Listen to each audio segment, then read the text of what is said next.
Good morning po. It's Wednesday morning. Share ko lang sa inyo yung aking daily routine. Bago nga pala ako pumasok sa work, nagpapakain muna ako ng aking mga alagang baboy sa likod ng aming bahay. So pasilip ko sa inyo ang aking farm sa likod. Mini farm, char. Nga pala yung tanim na lemon ng mister ko. Tapos, ito yung daan papunta sa likodan sa aming piggery. So, tara guys, pasilip ko sa inyo. Sabi ko nga, it's 6 o'clock in the morning. Kailangan bago mag-7, ako'y tapos na magpakain ng baboy kasi 7 o'clock to 7:30 naliligo ako niyan. Tapos 7:30 to 8 dapat nasa ospital na ako. So, pasilip ko lang sa inyo ang aking mga alagang pig. Yan nga pala si TikTok. Binili ko siya kay Tita Connie. 1.5 months pa lang siya. Binili ko siya kay Tita Connie at sabi ko ay magandang inahinin kasi maganda ang kanyang ari. So, yan. Pinapakain ko siya before I go to work. Tapos pakita ko rin sa inyo yung iba kong alaga. Actually, isa na rito yung inahin ko kasi binenta ng mister ko yung dalawa kong inahin ng bumaba kasi daw hindi naglalandi. So, malulugi naman ako sa kapapakain. So, binenta niya. Medyo mailap to sa tao guys kasi nung hinuli namin to hirap na hirap kami kasi 1.5 months pa lang siya is super bigat na nitong baboy na ito.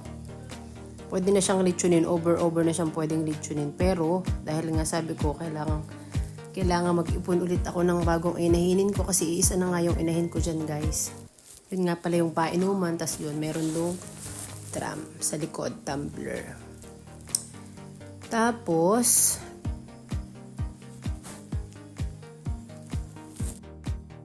medyo hindi na siya alagaing masyado kasi sanay na siyang kumain. Ito nga pala guys yung inahin ko at iyan naman ang kanyang mga kuliglig, ang kanyang mga piglets. So yan nga palang piglets na yan is nabenta ko na siya. Nabili na siya nung classmate ko. Nitong December din lang nabenta ko na siya. 10 heads iyan. Nakakatuwang magbuntis tong si B2. Ang pangalan nga pala nung inahin ko is B2. Kasi 10 heads yan, wala talagang nabawas dun sa inahin. Wala talagang nabawas dun sa mga biik. Nanganak siya ng kanya, tapos, yun, walang namatay. Thank you, Lord. Tapos yan, nakapaligo na tayo pas forward kasi papunta naman tayo sa work ngayon. So, lagi na lang ako madalian kasi 5:30, bago ako magbaboy, naglalaba pa ako. Nagbababad ako ng damit, naglalaba ako. Tapos, sakala ako nagbababoy. Tapos, after ko magbaboy, naliligo na ako, tas yun, preparing naman ako nang papunta sa trabaho. O di baga. Saan ka pa? Nakagawa na tayo ng lahat bago tayo pumasok. Except pagluluto, kasi minsan hindi ko na nagagawa ang pagluluto. Si mother na nagagawa ng pagluluto kasi hindi ko na siya magawa talaga. Tapos guys, yung pag-aalaga nga pala ng baboy while working, medyo mahirap din. Kasi lalo pag ako'y nawala at ako ay 5 to 6 p.m. na umuwi, nakikisuyo na lang ako sa pamangkin ko na pakainin na lang yung pig.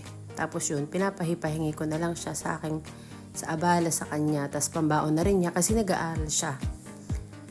So yan, preparing nga pala ako pagpasok. Today is Wednesday at hanggang 29 pa yung pasok namin ng December.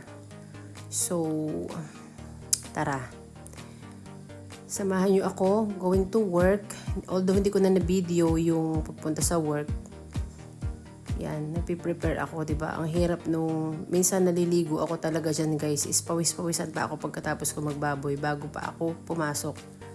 Tapos yan guys, medyo marumi yung motor ko, hindi ko na masyadong nalinis. Tapos hindi talaga ako bumabiyahe guys nang hindi ako naka-helmet. So yun lang po, share ko lang yung daily routine ko. Thanks for watching!